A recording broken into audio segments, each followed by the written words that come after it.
आमच्या उल्हास माझा न्यूज चॅनलला सबस्क्राईब करा, बेल आयकॉन दाबा आणि पहा उल्हास माझाच्या बातम्या सर्वात आधी आपल्या मोबाईल स्क्रीनवर। दिल्लीतील जंतर मंतर येथे झालेल्या पोलिसांच्या अमानुषपणे लाठीचार्ज करण्यात आलाय। आज कल्याण छत्रपती शिवाजी चौकात उद्धव बाळासाहेब ठाकरे शिवसेना पक्षाच्या वतीने निषेध आंदोलन करण्यात आलं। यावेळेस भाजप सरकार विरुद्ध जोरदार घोषणा देण्यात आल्या। पोलिसांनी आंदोलकांना ताब्यात घेतले।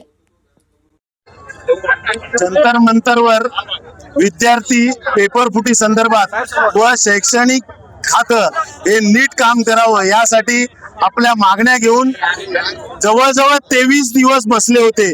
23 दिवस धरणं केलेले आणि आपल्या देशातला एक शास्त्रज्ञ ज्यांनी लडाखमध्ये एक शैक्षणिक उपक्रम अतिशय चांगल्या प्रकारे राबवला असा शास्त्रज्ञ तिथे उपोषणाला बसला होता।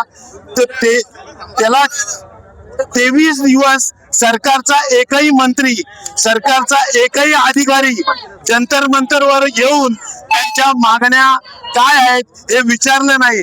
अशा दळभद्री सरकारचा आम्ही जाहीर निषेध करतो।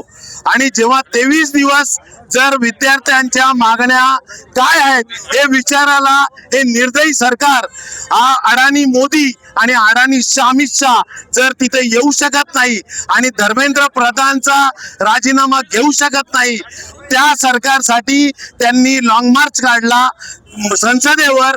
तर त्या लॉंग मार्चला जर तुम्ही भेटायला येत नाही तर विद्यार्थी संसदेवर भेटायला गेले तर त्यांच्यावर अमानुषपणे लाठीचार्ज करण्यात आल्या आणि अमानुषपणे अश्रू नळकांड्या फोडण्यात आल्या।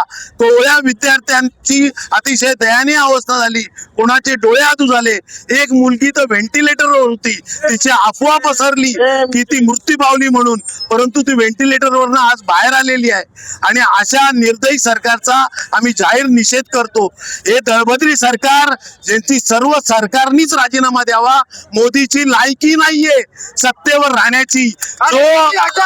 जो मोदी शेतकऱ्यांना न्याय देत नाही, शेतकऱ्यांवर लाठीचार्ज करतो, विद्यार्थी गेले विद्यार्थ्यांवर लाठीचार्ज करतो, सामान्य लोक गेले सामान्य लोकांवर लाठीचार्ज करतो, अशा दळभद्री सरकारमध्ये राहण्याचा अधिकार नाहीये। आणि या मोदीला जरा जरी लाज असेल आणि या अमित शहाला जरा जरी लाज असेल तर त्यांनी तात्काळ स्वतःचाच राजीनामा द्यावा। धर्मेंद्र प्रधान तर थर्ड क्लास आहे, त्याचा तर राजीनामा कधीच घ्यायला पाहिजे होता। पण विद्यार्थ्यांच्या भावनेची कदर केली पाहिजे। विद्यार्थी हे देशाचे भविष्य आहे। जर तुम्ही भविष्याचाच विचार करत नाही तर तुम्ही देशाचा विचार काय करणार?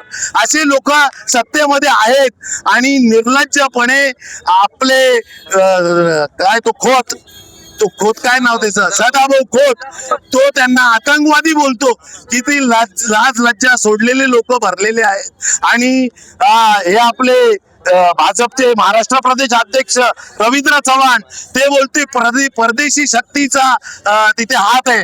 काय दळभद्री स्टेटमेंट आहेत ही? स्वतःची तरी लायकी आहे का यांची? तिथे परदेशी कुठं आल्या?